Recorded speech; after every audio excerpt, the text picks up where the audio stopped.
rohani dan pendidikan kesihatan, asas larian dan pelajaran akil balik.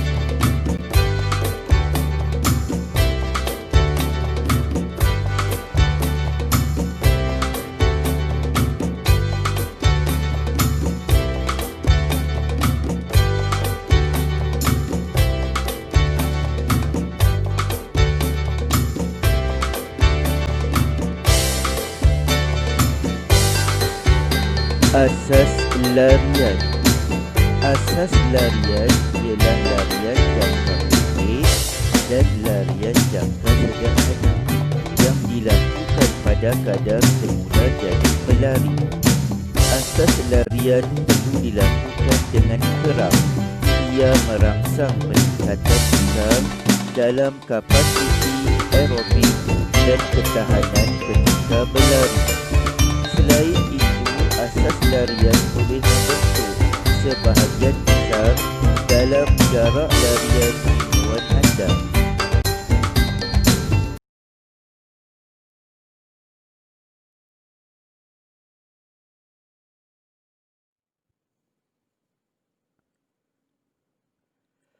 Postur badan ketika berlari di larian lurus. Tegakkan kepala dan halakan pandangan ke hadapan. Condongkan badan ke hadapan. Tinggikan lutut. Postur badan ketika berlari di selekor. Ayun tangan kiri menghala ke hadapan. Rendahkan bahu ke arah selekor. Seterusnya, ayun tangan kanan menyilang, badan menghala ke dalam.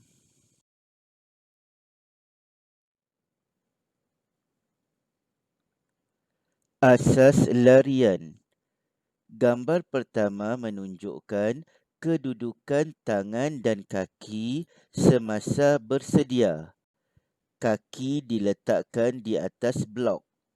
Gambar seterusnya menunjukkan gerakan mula berlepas. Gambar ketiga menunjukkan berlepas dari blok.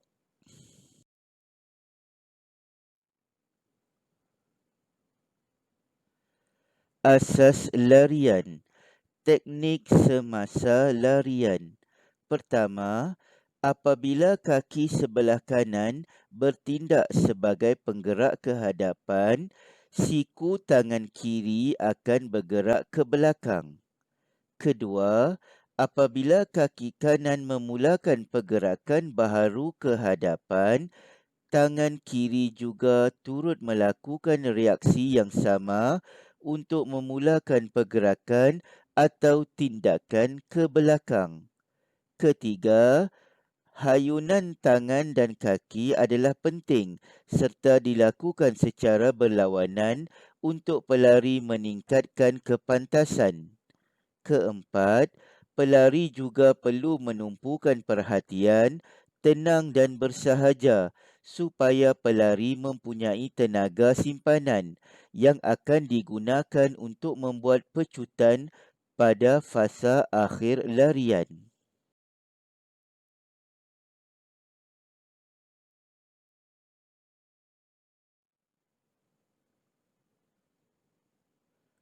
Latihan asas larian. Lengkapkan maklumat mengenai postur badan ketika berlari.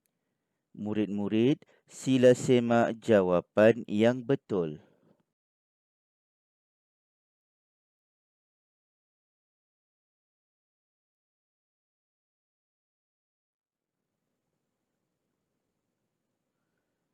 Litar lumba. Adam mengemari acara lari berhalangan. Dia berlatih bersungguh-sungguh.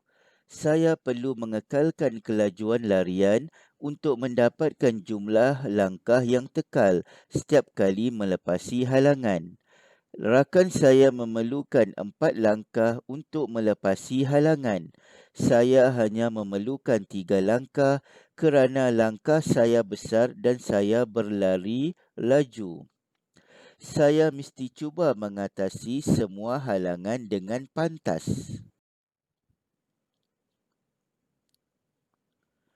Informasi. Langkah yang besar akan menyebabkan jumlah langkah di antara halangan berkurangan.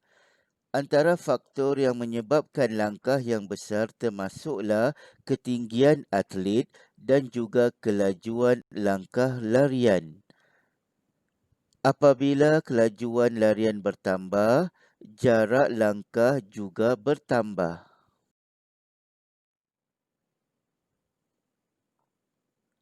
Jenis-jenis acara larian. Terdapat beberapa jenis acara larian seperti berikut.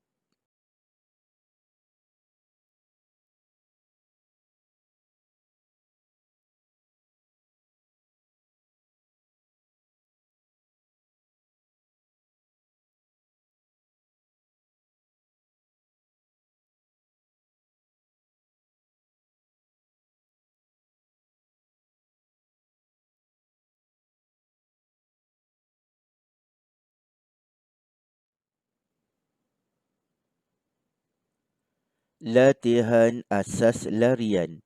Lengkapkan maklumat berdasarkan gambar di bawah. Acara kosong pada suatu jarak. Penerima baton boleh kosong di zon pertukaran baton sebelum menerima baton. Pemberi dan penerima baton mesti berada pada jarak yang selesa semasa pertukaran kosong. Soalan seterusnya, apakah yang mempengaruhi kelajuan larian? Murid-murid, sila semak jawapan yang betul.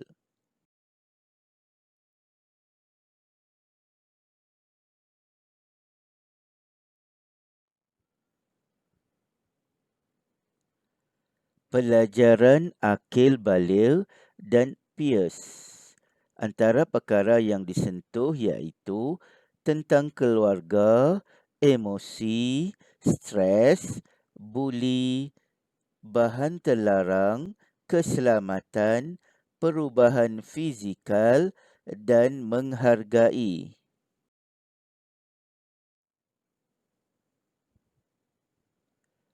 Pelajaran akil baligh.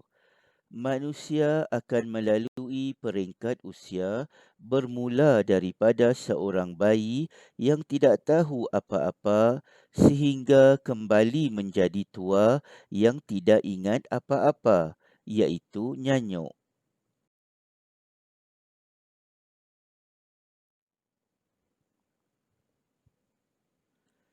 Akil baligh ialah peringkat kematangan anggota seksual dan sistem reproduktif seseorang. Tanda akil baligh bagi lelaki ialah ihtilam, manakala perempuan ialah menarki.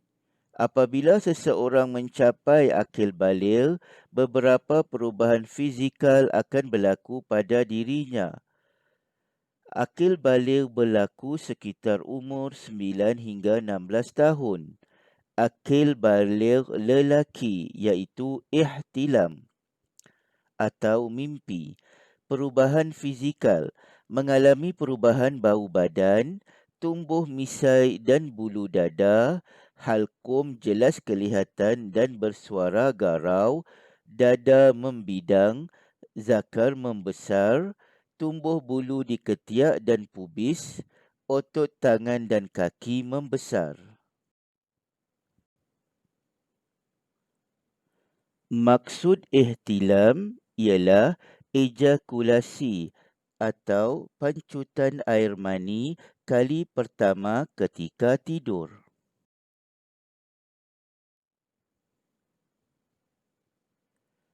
Akil baligh perempuan atau menarki berlaku sekitar umur 9 hingga 16 tahun. Perubahan fizikal, jerawat mungkin tumbuh di muka, mengalami perubahan bau badan, bersuara lunak, payudara membesar, punggung melebar, tumbuh bulu di ketiak dan pubis, otot tangan dan kaki membesar. Antara simptom haid termasuklah perut kembung, senggugut, muka berjerawat, mual dan loya, payudara berasa sakit, gangguan emosi seperti gelisah, murung dan cepat marah. Maksud menarki iaitu keluar haid kali pertama.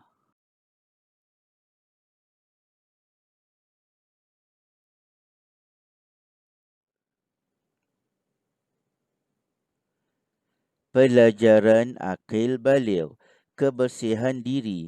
Ketika kedatangan haid dan ihtilam, kita mesti menjaga kebersihan diri. Pertama, kerap tukar tuala wanita jika pendarahan banyak. Kedua, buang tuala wanita ke dalam tong sanitari. Ketiga, cuci tangan selepas membuang tuala wanita. Keempat, mandi dan membersihkan diri. Saya melakukan perkara seperti yang berikut ketika haid untuk menjaga kebersihan diri.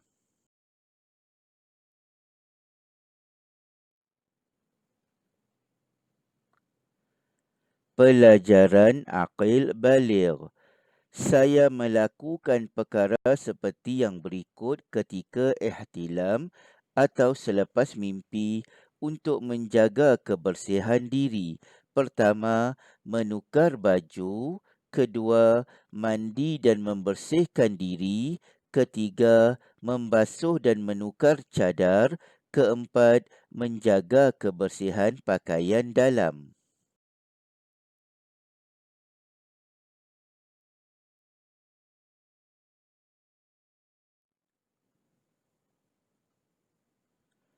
Hargai diri.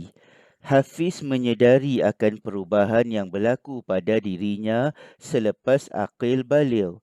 Mukanya ditumbuhi jerawat, berat badan dan ketinggiannya juga bertambah. Walau bagaimanapun, Hafiz menerima perubahan tersebut secara positif.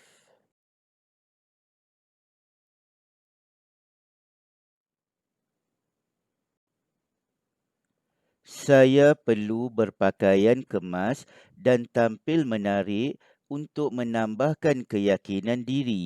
Selain itu, saya juga perlu sentiasa menjaga batas pergaulan serta sentuhan dengan rakan-rakan.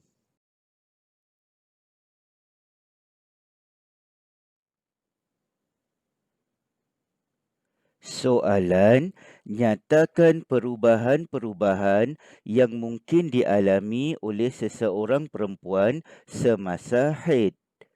Sila semak jawapan yang betul.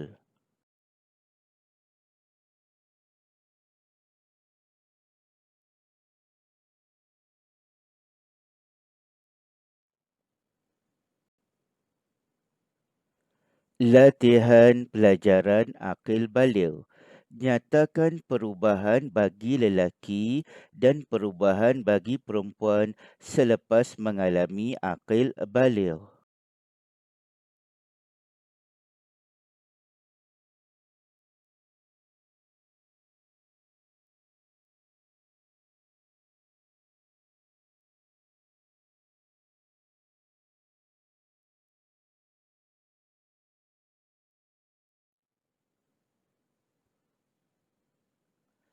Sekian dulu daripada cikgu.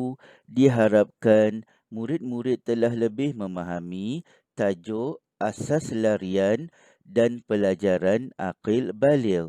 Sampai jumpa lagi. Cikgu ucapkan selamat belajar.